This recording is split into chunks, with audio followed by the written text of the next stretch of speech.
Welcome to the Rachel's English podcast, where it's my goal to help you speak better American English and to understand Americans more easily.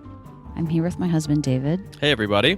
And today we're going to discuss diphthongs. If you would like a free copy of the transcript of this podcast, just visit rachelsenglish.com/podcast and search for this episode.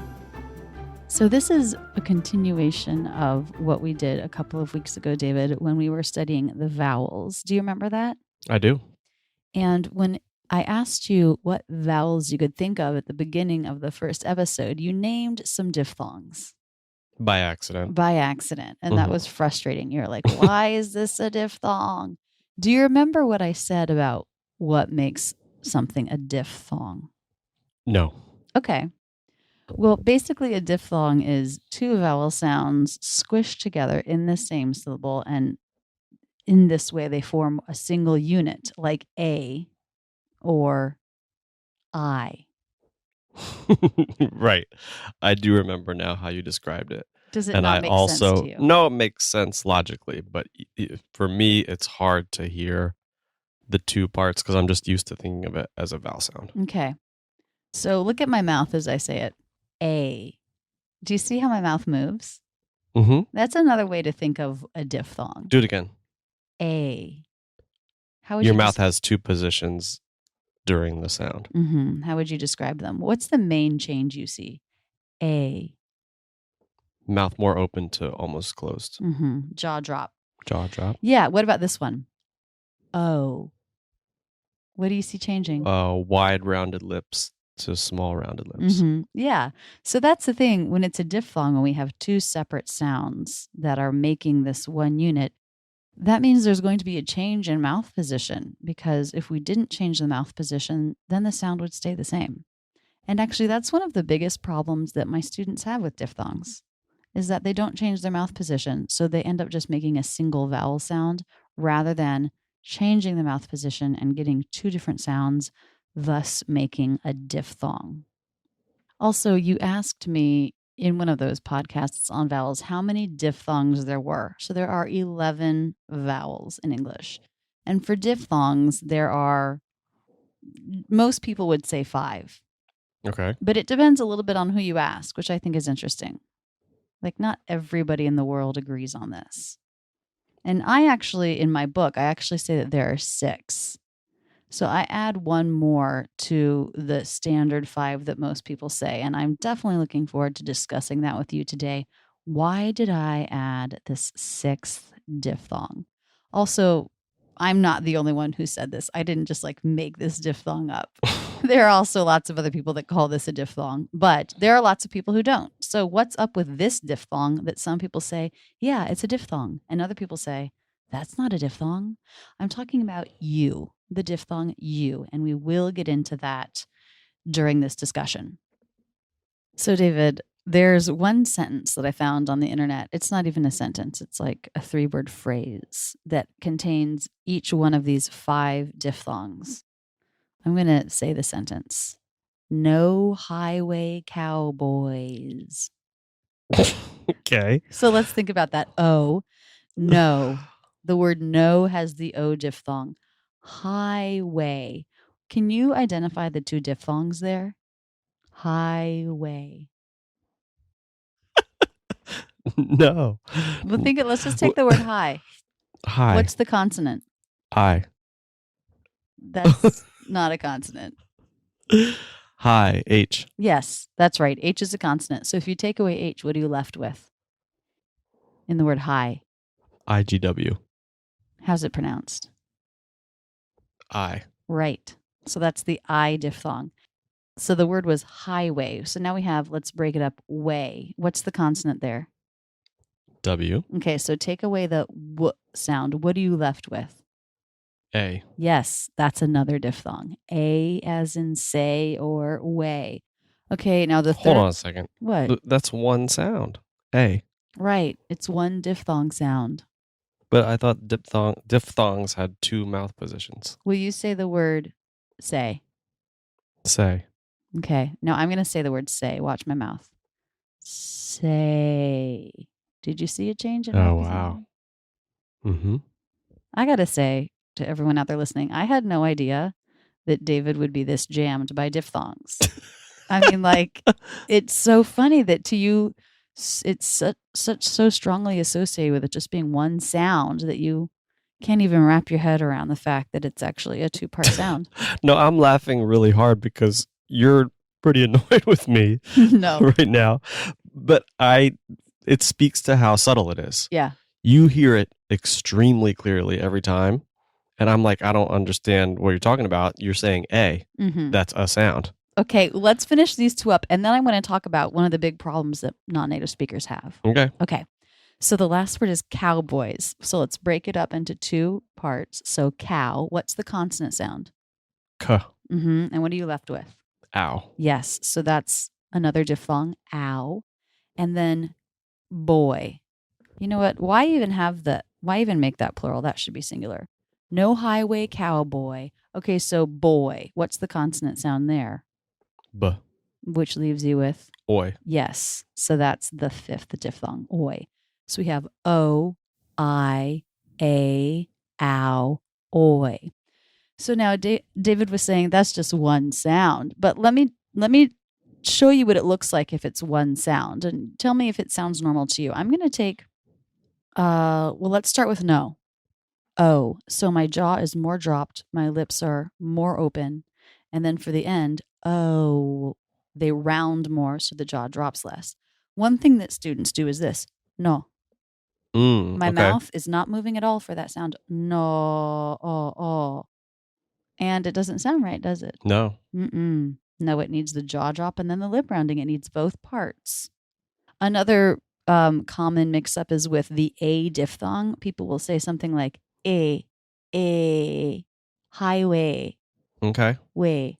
Now it's similar, right? You almost think, wait, that is it. Mm-hmm. But then when you hear it in a word, it's not really it. Way, a.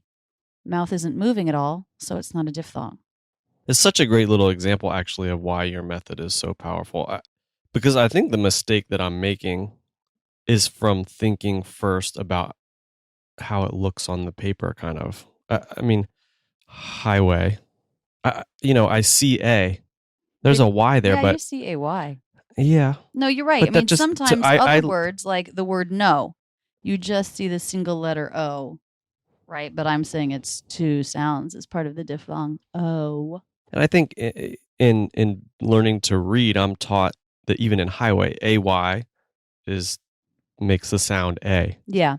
No, it's true. When Americans are taught reading and sounds, it's definitely a little bit different. Yeah. Maybe that's why you're having a hard time. Yeah, and I'm trying to wrap my head around and thinking about it from your student's perspective. Mhm. It's so tempting to go first to what's written when really what's so helpful is breaking out of that. And, Mm-hmm. when I'm here in the room and you're saying, well, watch my mouth move. And Yeah. in essence, you're giving me a mini lesson in your method. Then it's so obvious. Yeah. Well, and a lot of students come from, or some students will be coming from languages with no diphthongs.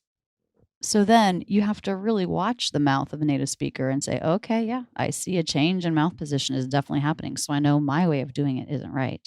Actually, this takes me to a YouTube video that I recently recorded where I was talking about how Stony is learning language and how when you're holding him, so he's pretty close to you and you're talking to him, how sometimes he's looking right at your mouth. Just right. so Mhm. focused on it. Mm-hmm. Because he's studying the visual of what he's hearing plus the oral part of what he's hearing, and he's got both of those information streams going in to help him develop his language skills. And sometimes his little mouth is going silently. Oh yeah. But his mouth muscles are imitating without voicing the sound. But you can see that he's imitating mouth position. Yeah, it's so funny. He's sitting there as you're talking, staring at your mouth, and then his little lips are kind of twitching into these positions. Right. It's Right. so cute. But yeah, so in this video I was talking about, how as you're laying a foundation for the sounds and understanding the changes you have to make based on your native language, watching the mouth movements of a native speaker is, I think, really helpful. And actually, I have a whole set of videos that go over each of the sounds of American English or there is some footage that is a very up close snapshot of my mouth moving Right. in slow motion. So I will put a link to that playlist in the show notes for this podcast. Be sure to check those videos out if you haven't already. Yeah, that's interesting. Right before you said that, I was thinking about those exact videos and how when you were recording them, and you guys did a pretty incredible job of using the technology to slow it down and really show detail. And I remember in my mind at the time being like, wow, is that necessary to do all of that detail? And what can you really see from, from watching? And I don't know. I don't think I actually truly got that until this morning. Yeah, I mean, it was a lot of effort to get those shots. Right. I guess that's what I remember Yeah. is it took a tremendous amount of work. But in my mini lesson this morning, I'm seeing the value. I'm going to go back and watch some of those. Yeah, no, they're cool. I'll make sure I link to them, you guys. Well, let's go over these 5 diphthongs and then we'll talk about the 6th one. So the A diphthong, like in say, can be spelled 11 different ways or so in American English that I found so far. So there's the A, and then there's usually a consonant and then the E, like in the word base or in the word pace. We spell it AI, like in the word made. We spell it AU, like in the word gauge. That one's weird. Gauge is just a weird spelling. I should look up the origin of that word. We spell it AY, like in the word pay. EA, like in the word great. So, as I'm naming all these different spellings for a sound, you can see how you're not going to necessarily know how a word is pronounced when you see the spelling, because there's so many different spellings for any one sound, and so many different spellings can make multiple sounds. It's really overwhelming. I'm also thinking too, just this is a quick encouragement. If you haven't downloaded the transcripts yet, I mean, as you're talking, I'm watching the screen as you're going through it, and it's really helpful to look and see as you're going through them. So definitely pop over and download the transcript. It's free, and I think it'll be really helpful to watch as you're listening. Yeah, that's a good point. Even for people who are understanding everything, sometimes if you get the transcript and you're following along with the visual as you're listening, which you can't always, because some people do podcasts when they're driving. Yeah, absolutely. But when you can, I do think that for this podcast in particular, it would be helpful. So A can also be spelled with a single letter E, like in the word cafe. It can be spelled with 2 E's, like in the word puree. It can be spelled EI, like in the word veil, or IEG, like in the word rain, or wait, did I say IEG? You said IE by accident. Okay, I think. thank you for catching me. The word rain, it's spelled EIG, rain. That's different from RAIN, which is also pronounced rain. Those 2 words are homophones. REIGN would be a reign, like, for example, you could say the reign of Queen Elizabeth as she's been ruling. Or the reins to control a horse. Right. That's also spelled REIGN. But rain, spelled RAIN, is that which comes from the sky. Wet drops from the sky. Okay, it can be spelled EIGH, like in the word weigh. David, how much do you weigh? Good one. Good one. And of course, this word is pronounced just like WAY, where AY makes the diphthong. So 2 different ways to spell weigh. I just said ways to spell weigh. Okay, and then they, it's spelled EY. They. Also, never ask people how much they weigh. No, I know. That was a joke. That's very rude. I'm assuming it's rude in most cultures, but it's definitely rude in American culture. So the mouth position for A. David, watch my mouth. A. How would you describe it? Do it again. A. Your mouth starts fairly open and then slowly drops to a lower position. But it doesn't bounce the whole way to a lower position. It goes slowly to it. Wait, slides to it.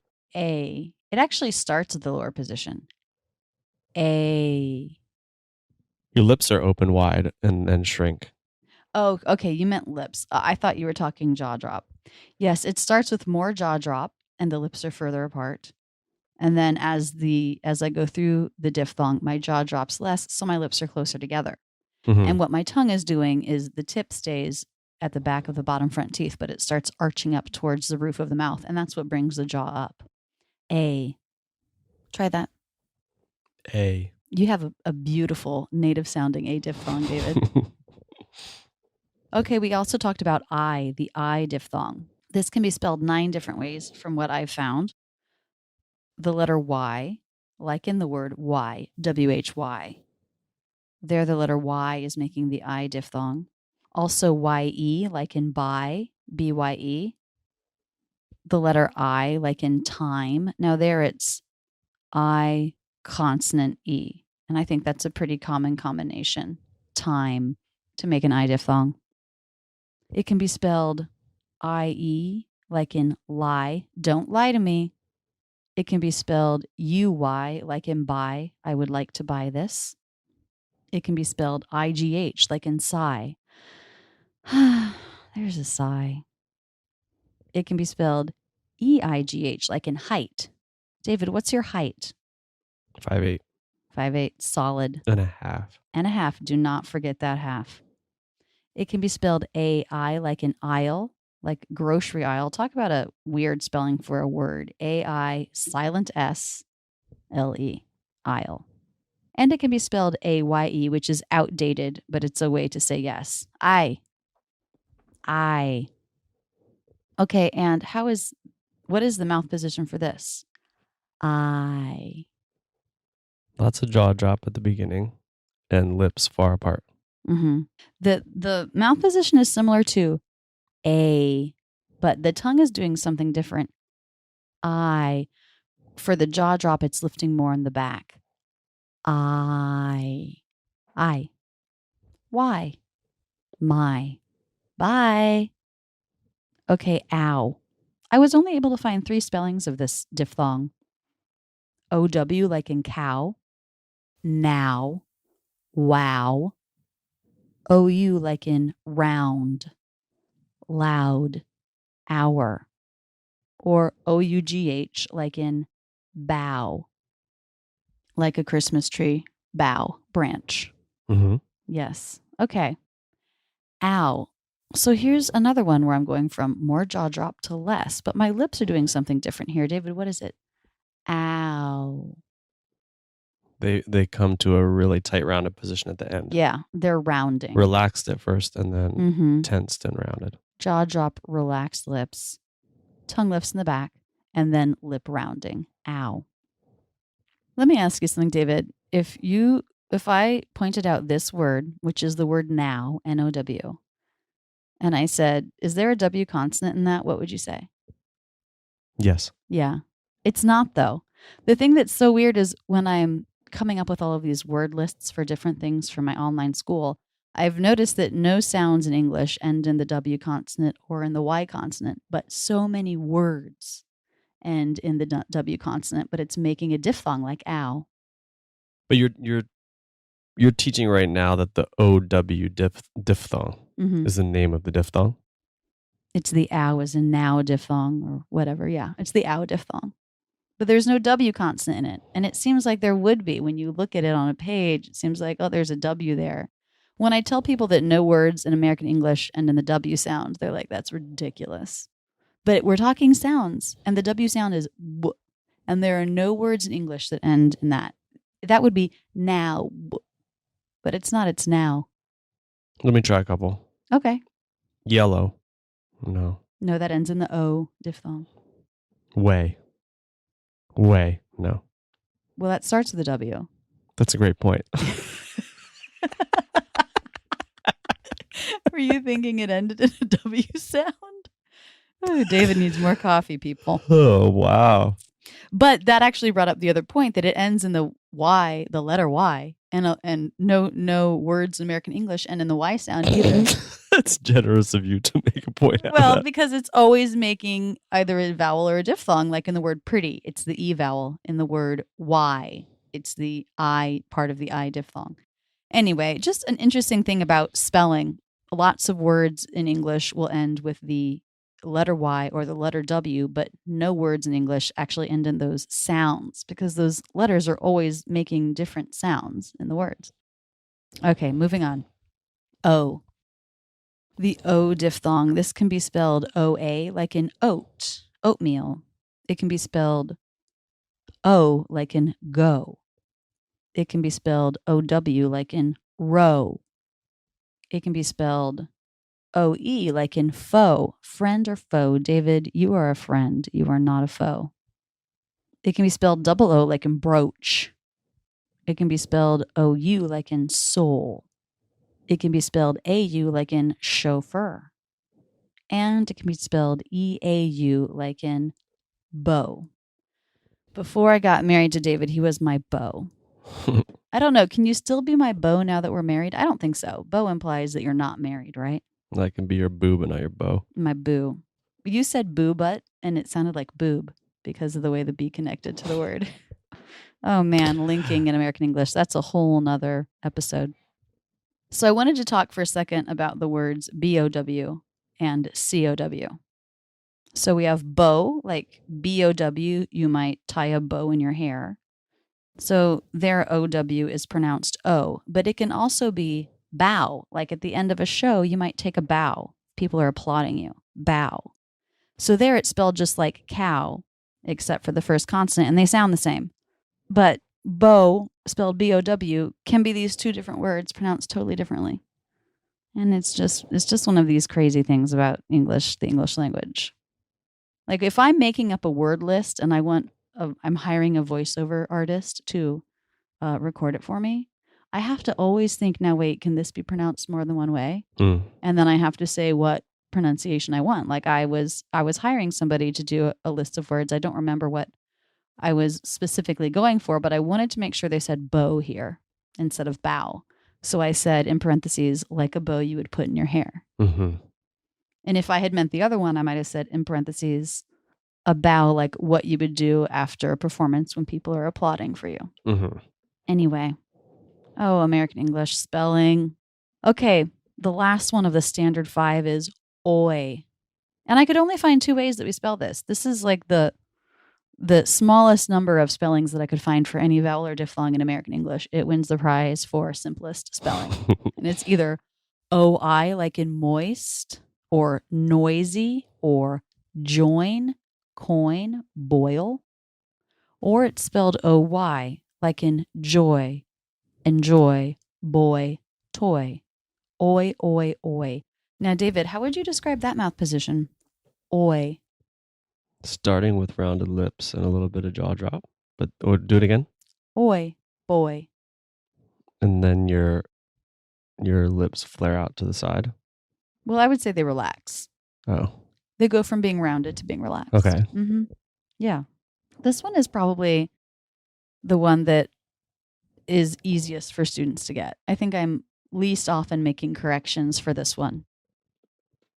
Okay, and the final diphthong, the U diphthong. Now, David, when I first started this project 9 years ago in my dorm room in Germany, I had to make these choices about how I was going to represent things going forward. And of course, when you're making choices like that and organizational choices at the beginning of something, you may find at the end that there are things you would have done differently, because at the end you've gone through all of this learning and using of things and you think, oh, this actually works better here.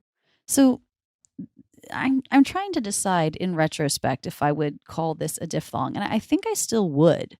The thing I just need to say about it is we're talking about the 2 different sounds together making one unit, and the first one is actually a consonant. Well, diphthongs are usually 2 vowel sounds together, but here we're talking about the Y consonant y with the U diphthong. I'm sorry, with the U vowel, U, to make that diphthong.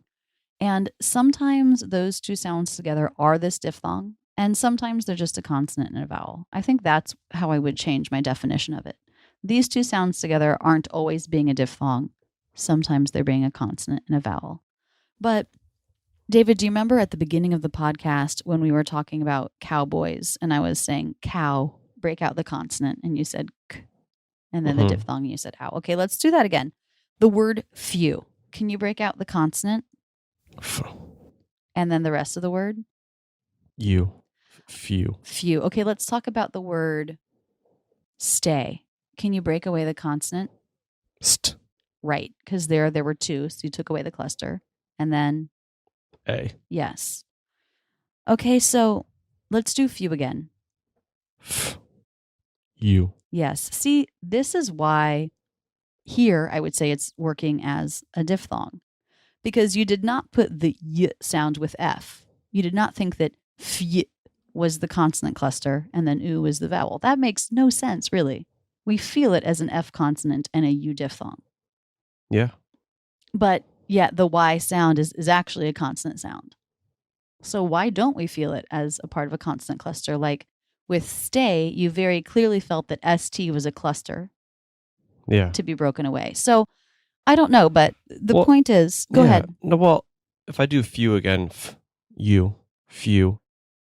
I'm just part of what's interesting from beginning a podcast to end a podcast even is as my mouth is doing the you, Mm-hmm.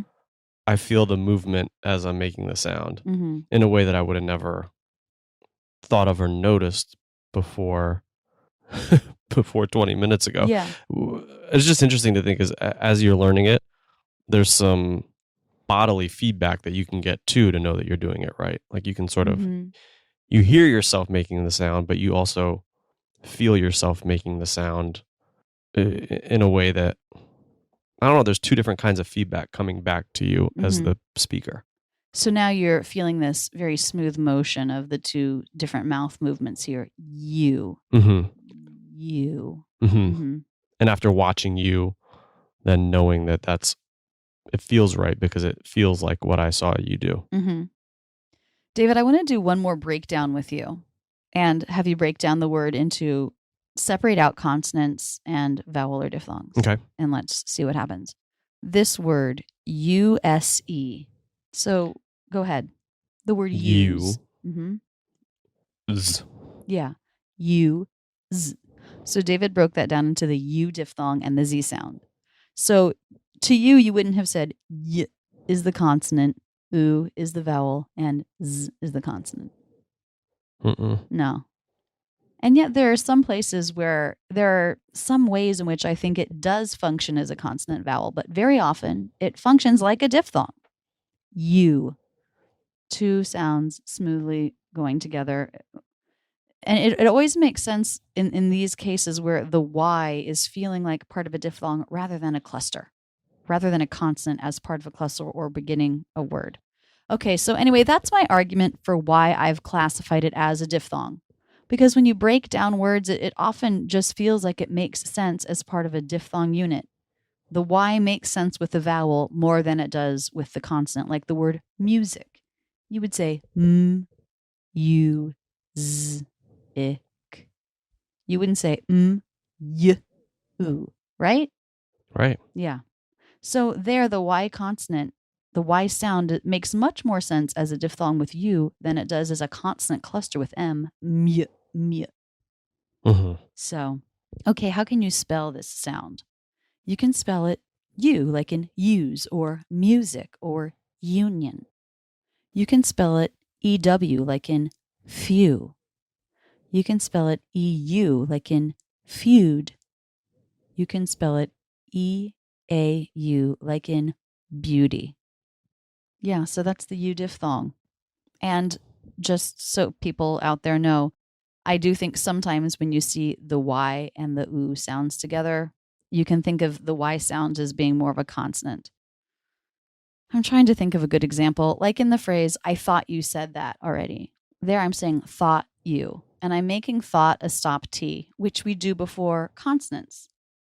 But if the U here was really functioning as a diphthong, then it would be a flap T because of that rule. So I think the Y consonant U vowel combination, U vowel combination, can function more as a consonant vowel in rules like with the T pronunciations, for example, which we've actually done a podcast on T pronunciations. That's when I've really noticed that it's working more as a consonant vowel than as a diphthong. But for the most part, I still think that this should be classified as a diphthong much of the time, just because of how it works, just because of what the mouth does with it. Okay, and for the U diphthong, David, watch my mouth. You. No, one's more subtle. It's harder, yeah. There's not a lot of jaw drop. All of the others have quite a bit of jaw drop in one of the sounds. Yeah, the jaw doesn't drop as much, but the lips go from being more relaxed to rounding. And then the tongue is really kind of working inside. It's against the roof of the mouth for the and then it pulls away. You. Okay, guys, so those are the diphthongs. And you may find a few other resources that list other diphthongs. If so, be careful. It might be a British English resource that you're looking at. If you want to see a video that goes over each one of these diphthongs, check out my Sounds of American English playlist, which I am putting in the show notes. David, thanks for being here and discussing diphthongs with me. It was fun because I feel like I really saw you think about speech in a new way. I had a great time, and you're right. I really learned something. Cool. Well, I hope everyone out there listening did too. And remember, as always, you can get a free copy of this transcript at rachelsenglish.com/podcast. Just look for this episode. And guys, I would love it if you would share this podcast with your friends and family. It's still new, and I'm just really trying to reach people out there. So if you enjoy this podcast, please pass it on. Also, be sure that you subscribe. You can do so in the iTunes Store or on Stitcher. And please leave a review. I read all of them, and I love hearing what people think of the Rachel's English podcast. So that's it for this week, everybody. We'll see you next week. Looking forward to it. See you later, everybody.